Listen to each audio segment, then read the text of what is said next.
बिस्मिल्लाहिर्रहमानिर्रहीम। अस्सलाम वालेकुम स्टूडेंट्स, कैसे हैं आप? उम्मीद है आप सब खैरियत से होंगे। आई एम तहमीना वकील और आज मैं एफएससी केमिस्ट्री की सेकेंड ईयर की बुक के लेक्चर 6 के साथ आई हूँ, जो कि है about the classification of organic compounds. ये जो हमने चैप्टर स्टार्ट किया था, it is all about the fundamental principles of organic compounds. तो आज हम देखेंगे कि ऑर्गेनिक कंपाउंड को किस तरह से क्लासिफाई किया जाता है डिफरेंट क्लासेस में। जी, आज हमने डिस्कस करना है about the classification of organic compounds. अब कोई भी कंपाउंड्स हों या कोई भी चीज़ हो जो कि बहुत ज़्यादा तादाद में हो, तो उसको स्टडी करना मुश्किल हो जाता है। अब ये पॉसिबल नहीं होता कि हम एक एक कंपाउंड को स्टडी करें, तो हमारे पास इसी तरह से जो ऑर्गेनिक कंपाउंड्स हैं, there are million of organic compounds, ठीक है। और हम इंडिविजुअल कंपाउंड को स्टडी नहीं कर सकते। तो क्लासिफाई किसी भी चीज़ को क्यों किया जाता है? ताकि उनकी स्टडी को आसान बनाया जा सके। तो इसीलिए हम क्या करेंगे कि ये जो ऑर्गेनिक कंपाउंड्स हैं, इनको क्लासिफाई करेंगे इनटू डिफरेंट क्लासेस, ठीक है। तो ब्रॉडली आप ऑर्गेनिक कंपाउंड्स को दो क्लासेस में क्लासिफाई करते हैं। एक है ओपन चेन और एसाइक्लिक कंपाउंड्स, और दूसरे आ जाते हैं आपके पास क्लोज चेन और साइक्लिक या रिंग कंपाउंड्स। सो फर्स्ट है ये आपके पास ओपन चेन और एसाइक्लिक। एसाइक्लिक का जो वर्ड है वो बेसिकली है विदाउट साइकिल के लिए, मतलब ऐसे कंपाउंड जिसमें कोई साइकिल प्रोड्यूस ना हो रही हो। सो इस तरह के कंपाउंड्स में ओपन चेन कार्बन एटम मौजूद होते हैं, ठीक है।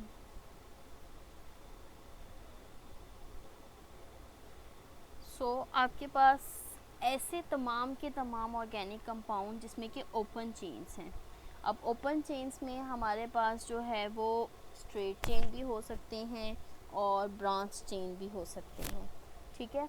ये दोनों के दोनों जो स्ट्रेट चेन और ब्रांच चेन, ठीक है, नॉन ब्रांच ब्रांच, इनको हम कहते हैं एलिफेटिक कंपाउंड्स। सो पहले हम डिस्कस करेंगे अबाउट द स्ट्रेट चेन और नॉन ब्रांच कंपाउंड्स, और फिर हम स्टडी करेंगे अबाउट द ब्रांच स्ट्रक्चर। तो स्ट्रेट चेन कंपाउंड्स कौन से होते हैं? जिसमें कि ये मैंने आपको लास्ट लेक्चर में भी बताया था स्ट्रेट चेन का, जिसमें तमाम के तमाम कार्बन एक ही लाइन में कनेक्टेड हों, उनकी कोई साइड चेन्स ना हो, ठीक है। एक कार्बन मैक्सिमम दो कार्बन से अटैच्ड हो सकता है। अब ये फर्स्ट केस देखिए यहाँ पे मैं कार्बन से ड्रॉ करती हूँ 1 2 3 4। अब देखिए ये जो कार्बन है, ये वह कार्बन ये दो साइड वाली कार्बन से अटैच्ड है। इसी तरह ये कार्बन इन दो साइड कार्बन से अटैच्ड है। ये कार्बन सिर्फ एक से, ये कार्बन सिर्फ एक से। तो ये आपके पास एक लाइन में तमाम के तमाम कार्बन्स अटैच्ड हैं which are straight chain. Similarly यहाँ पे अगर आप देखें तो 1 कार्बन 2 कार्बन 3 कार्बन 4 कार्बन और फिर इसके साथ ये एक ग्रुप अटैच्ड है OH। तो इसमें ये तमाम की तमाम carbon they are connected in a straight line.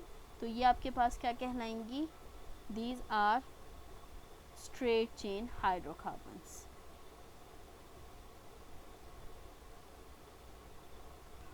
दूसरा आपके पास आ जाएगा ब्रांच चेन कंपाउंड्स।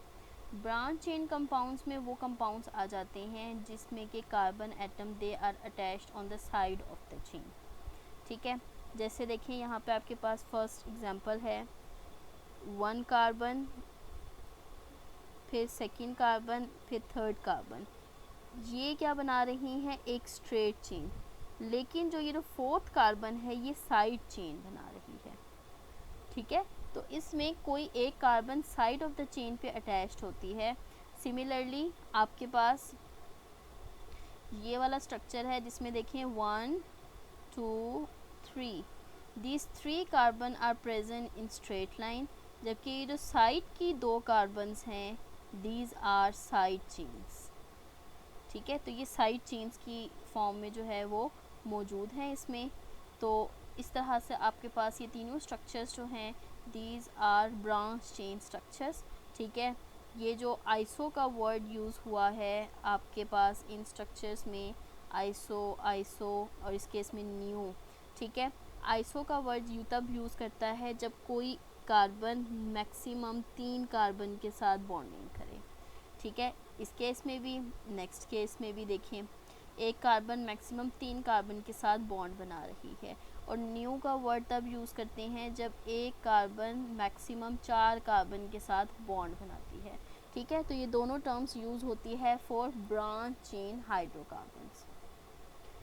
उसके बाद सेकंड कैटेगरी आ जाती है, ठीक है, जो कि क्लोज चेन कंपाउंड या साइक्लिक कंपाउंड्स के बारे में है।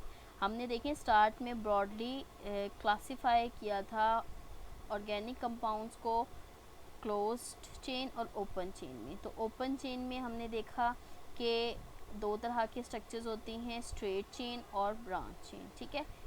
इसी तरह से क्लोज चेन कंपाउंड्स या साइक्लिक कंपाउंड्स वो होते हैं जिसमें रिंग्स बन जाएं। अब देखिए रिंग बनने के लिए कम से कम 3 कार्बन एटम चाहिए, ठीक है, ताकि वो सब के सब एंड टू एंड कनेक्टेड हों। तो इस केस में हमारे पास 2 कैटेगरीज़ हैं, एक है होमोसाइक्लिक और एक है हेट्रोसाइक्लिक, ठीक है। होमो जैसे नेम से इंडिकेट हो रहा है कि होमोसाइक्लिक कंपाउंड्स कौन से होते हैं कि जिसमें एक ही तरह के एटम्स मौजूद हों इन अ रिंग, ठीक है। जैसे यहाँ पे जो मैंने स्ट्रक्चर बनाया था इसमें आपके पास कार्बन कार्बन कार्बन, ठीक है। ये जो 3 कार्बन का स्ट्रक्चर है इसमें all the atoms they are carbons. जो रिंग बनी है, ये जो एक ट्रायंगल बनी है, इसमें कार्बन एटम्स मौजूद हैं। इसी तरह से अगर 4 कार्बन्स की चेन बने, ये रिंग बने, इसमें 4 कार्बन्स हों, तो इसमें all of them are carbons. इसी तरह से अगर आपके पास 5 कार्बन्स की चेन बने, ठीक है, 5 कार्बन की चेन बने, तो इसमें all of them are carbon, ठीक है। तो ये आपके पास क्या है, होमोसाइक्लिक, मतलब साइकिल बन रही है और सेम टाइप के एटम से बन रही है, ठीक है।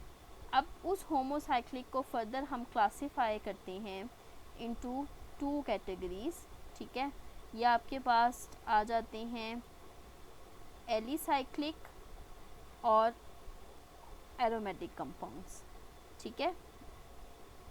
तो अगर आप ऑर्गेनिक कंपाउंड्स की प्रॉपर क्लासिफिकेशन देखें तो जैसे मैंने आपको फर्स्ट बताया, they are broadly classified into open chain and close chain structure. Open chain में आपके पास 2 कैटेगरीज हैं, straight chain and branch chain, ठीक है। स्ट्रेट चेन को हम सिंपल एन लिखते हैं, मतलब इसके लिए अगर जो वर्ड यूज़ हो रहा है वो एन अल्केन का होगा, ठीक है। और ब्रांच चेन में हमने 2 कैटेगरीज देखी, एक थी आइसो वाली जिसमें एक कार्बन 3 से बॉन्ड बना रही थी और एक थी न्यू वाली जिसमें एक कार्बन मैक्स आगे फर्दर 4 से बॉन्ड बना रही थी, ठीक है। उसके बाद आ जाएं साइक्लिक पे। साइक्लिक की 2 कैटेगरीज हैं, साइक्लिक एक है होमोसाइक्लिक, ठीक है, और दूसरे हैं हेट्रोसाइक्लिक। पहले हम बात करेंगे होमोसाइक्लिक की।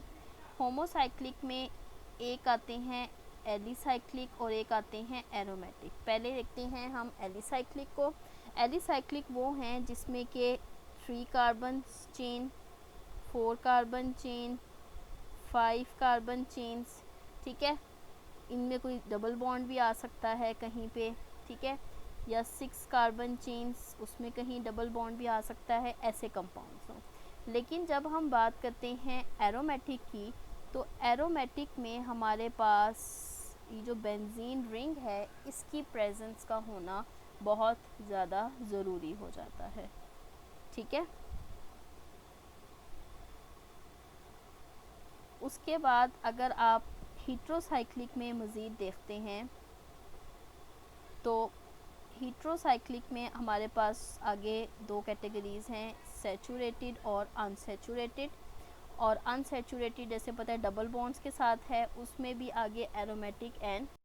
अब हम पहले बात करेंगे होमोसाइक्लिक कंपाउंड्स की, जिसमें फर्स्ट कैटेगरी है एलिसाइक्लिक कंपाउंड्स।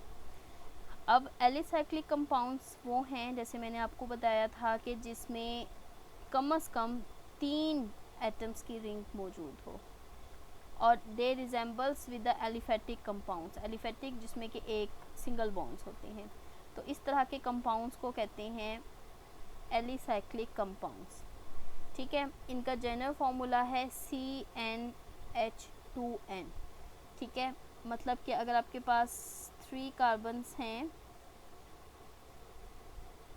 तो हाइड्रोजन कितने होंगे 6। अगर 4 कार्बन हैं तो हाइड्रोजन कितने होंगे 8। अगर 5 कार्बन्स हैं तो हाइड्रोजन कितने होंगे 10, मतलब double number of hydrogens are present. इसको हम यहाँ पे नीचे एग्जांपल में देखते हैं। देखें साइक्लोप्रोपेन, साइक्लोप्रोपेन के देखिए यहाँ पे कितने हैं 3 कार्बन, C3 है, और H कितने हैं 2 2 2 6। So this one is cyclopropane. आगे 4 कार्बन है C4। अब हाइड्रोजन कितने हैं 2 2 2 2 8, C8। आगे देख लें साइक्लोपेंटेन C5, इसमें हाइड्रोजन कितने हैं 10। उसके बाद साइक्लोहेक्सीन, ठीक है, हेक्सीन विद डबल बॉन्ड, और साइक्लोहेक्सेन ये है C6H12। तो ये तमाम के तमाम सिंगल बॉन्ड के साथ था। अब ये जो इसमें एक है साइक्लोहेक्सीन जिसमें एक डबल बॉन्ड है, उसमें 2 हाइड्रोजन कम हो जाएंगे। क्यों कम होंगे? क्योंकि वहाँ पे डबल बॉन्ड इसमें आ गया है। तो एलिसाइक्लिक कंपाउंड्स एक्चुअली वो होमोसाइक्लिक कंपाउंड्स हैं जो क्लोजली रिलेटेड हैं विद एलिफेटिक कंपाउंड्स के। ठीक है, तो ये एलिफेटिक कंपाउंड जैसे ही होते हैं और इनकी प्रॉपर्टीज़ कुछ डिफरेंट होती है, और इसमें नंबर ऑफ हाइड्रोजन से 2 कम होते हैं। वो हम बाद में नेक्स्ट देखेंगे कि किस तरह से इनका जनरल फार्मूला है और किस तरह से इनकी प्रॉपर्टीज़ सिंपल एलिफेटिक से चेंज होती है। ठीक है, तो आपके पास होमोसाइक्लिक में जो फर्स्ट कैटेगरी है वो है एलिसाइक्लिक कंपाउंड्स की। ठीक है, दूसरी कैटेगरी आपके पास है एरोमेटिक कंपाउंड्स। एरोमेटिक कंपाउंड्स मैं आपको बता चुकी, इसमें बेंजीन रिंग का होना लाजमी है। बेंजीन रिंग क्या है? बेंजीन का आपके पास मॉलिक्यूलर फार्मूला होता है C6H6। इसमें 6 कार्बन हैं जो कि हेक्सागोनल फॉर्म में अरेंज हुए हुए होते हैं। ठीक है, आपके पास इस तरह से हेक्सागोनल स्ट्रक्चर है। ये जो है ये हेक्सागोनल स्ट्रक्चर है। ठीक है, इन 6 कॉर्नर्स के ऊपर कार्बन्स मौजूद हैं। अब ये तमाम की तमाम कार्बन 6 हाँ एक एक बॉन्ड बना रही हैं हाइड्रोजन के साथ,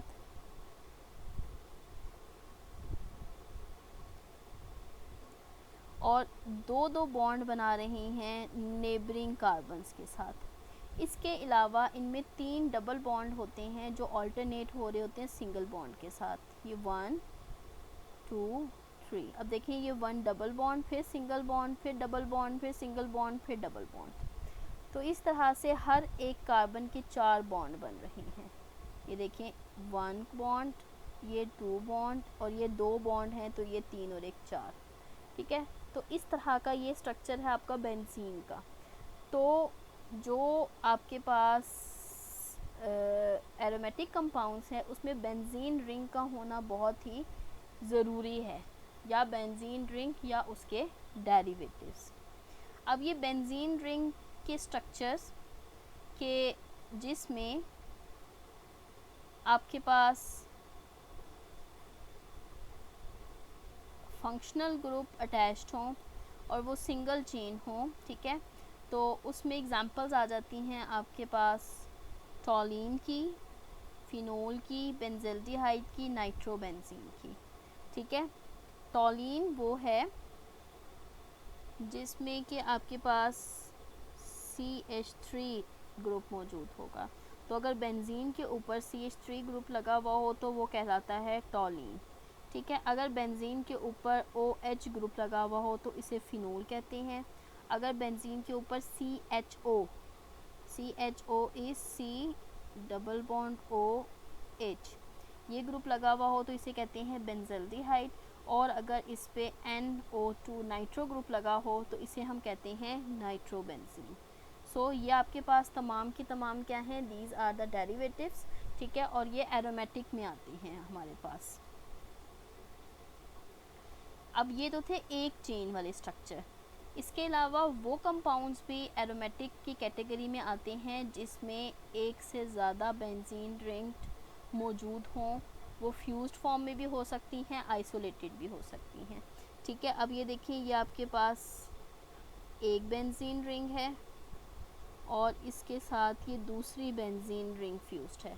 ये आपके पास है नेफ्थलीन का स्ट्रक्चर।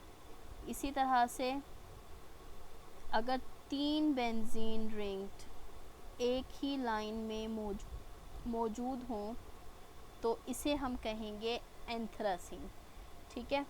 एंथ्रासीन के अलावा हमारे पास एक और भी 3 चेन स्ट्रक्चर आ जाता है। मैं इसी के ऊपर ड्रॉ कर देती हूँ। 3 बेंजीन रिंग का स्ट्रक्चर, एक ये रिंग आएगी, एक ये रिंग आएगी और उस केस में तीसरी रिंग ऊपर जाएगी, ठीक है। तो ये आपके पास कहलाता है फिनेंथ्रासीन का स्ट्रक्चर। तो these all are fused chain aromatic compound structures, ठीक है। हैं ये भी एरोमेटिक, लेकिन इसमें एक से ज़्यादा रिंग्स जो हैं वो फ्यूज्ड हैं। इसके अलावा कुछ केसेस ऐसे होते हैं जिसमें कि एक से ज़्यादा बेंजीन रिंग्स होती हैं बट दे आर आइसोलेटेड। जैसे ये आपके पास है बायफिनाइल का स्ट्रक्चर। तो ये बायफिनाइल क्या है, ये भी आपके पास एक कंपाउंड है, लेकिन इसमें ये जो बेंजीन रिंग्स हैं ये आइसोलेटेड हैं, इनकी तरह फ्यूज नहीं है, ठीक है। सो ये तमाम के तमाम कंपाउंड्स जो हैं वो आपके आ जाते हैं इन एरोमेटिक कंपाउंड्स, ठीक है, जो आपके होमोसाइक्लिक में है। तो होमोसाइक्लिक की 2 कैटेगरी हमने पढ़ी, एलिसाइक्लिक एंड एरोमेटिक, ठीक है। उसके बाद साइक्लिक की सेकंड कैटेगरी है जो कि है आपके पास हेट्रोसाइक्लिक की।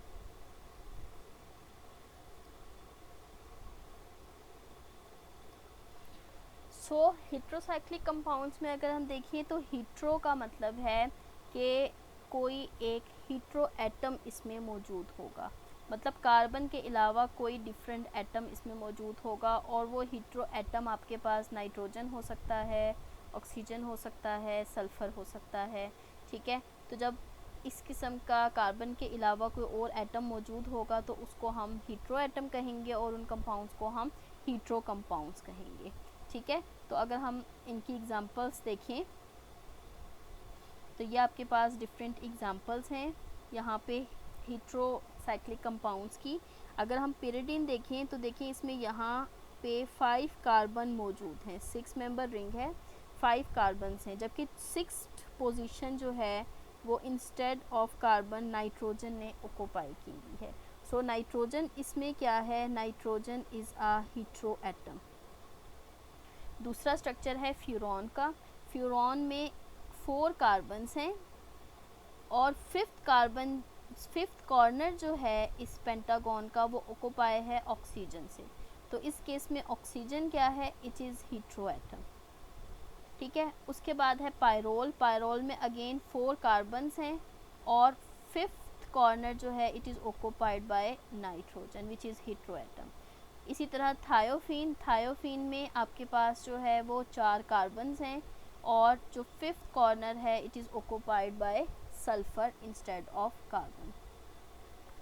तो अगर हम ब्रॉडली देखें इन तमाम क्लासेस ऑफ कंपाउंड्स को तो हमारे पास जो समरी आती है, ठीक है, उसको हम इस टेबल के थ्रू विजुलाइज कर सकते हैं। आपके पास ऑर्गेनिक कंपाउंड्स हैं, ठीक है। Organic compounds they are classified into 2 categories, that is open chain और cyclic compounds, ठीक है। open chain compounds are further classified into straight chain and branch chain. ठीक है, तो ये आपके पास फर्स्ट कैटेगरी है ओपन चेन की. सेकेंड कैटेगरी में हमारे पास आ जाता है साइक्लिक कंपाउंड्स. ठीक है, साइक्लिक दो तरह के होते हैं, homocyclic and heterocyclic. Homo mean same type of atom से जो मिलके बना है. ठीक है, वो आपके पास फिर अगेन टू टाइप्स के हैं, एलिसाइक्लिक एंड एरोमेटिक. एलिसाइक्लिक में वो कंपाउंड्स आ जाते हैं which are closely related with aliphatic compounds but they are cyclic. ठीक है, और एरोमेटिक में वो कंपाउंड्स आ जाते हैं जिसमें बेंजीन रिंग का मौजूद होना लाजमी है. उसके बाद हमारे पास आ जाते हैं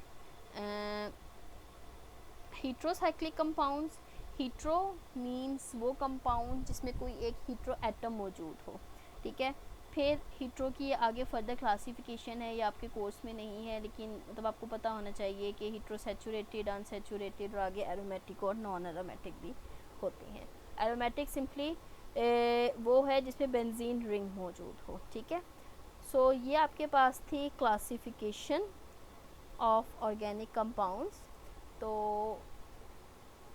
होप सो कि आपको इसमें तमाम के तमाम पॉइंट्स जो हैं वो क्लासिफिकेशन के क्लियर हो. किसी भी कंपाउंड्स की या किसी भी चीज़ की हम क्लासिफिकेशन क्यों करते हैं, ताकि उसकी स्टडी को आसान बनाया जा सकते, क्योंकि बहुत सारे ऑर्गेनिक कंपाउंड्स हैं और उनको इस तरह से स्टडी करना बहुत मुश्किल हो जाता है. इसलिए हम उनको डिफरेंट क्लासेस में क्लासिफाई करते हैं. एक क्लास को हमने स्टडी कर लिया तो हमने उस पूरी क्लास को स्टडी कर लिया. ठीक है, this is the main idea, this is the main reason behind the classification. ठीक है, तो हमने आज ऑर्गेनिक कंपाउंड्स की क्लासिफिकेशन देखी है. बहुत आसान है, कोई मुश्किल नहीं है इसमें. ठीक है, होप सो आपको तमाम पॉइंट्स क्लियर हैं. कोई प्रॉब्लम हो, कोई मसला हो, then you can ask me. ठीक है, नेक्स्ट इंशाल्लाह फिर हम फंक्शनल ग्रुप्स को डिस्कस करेंगे. तब तक के लिए अपना ख्याल रखें. अल्लाह हाफिज़.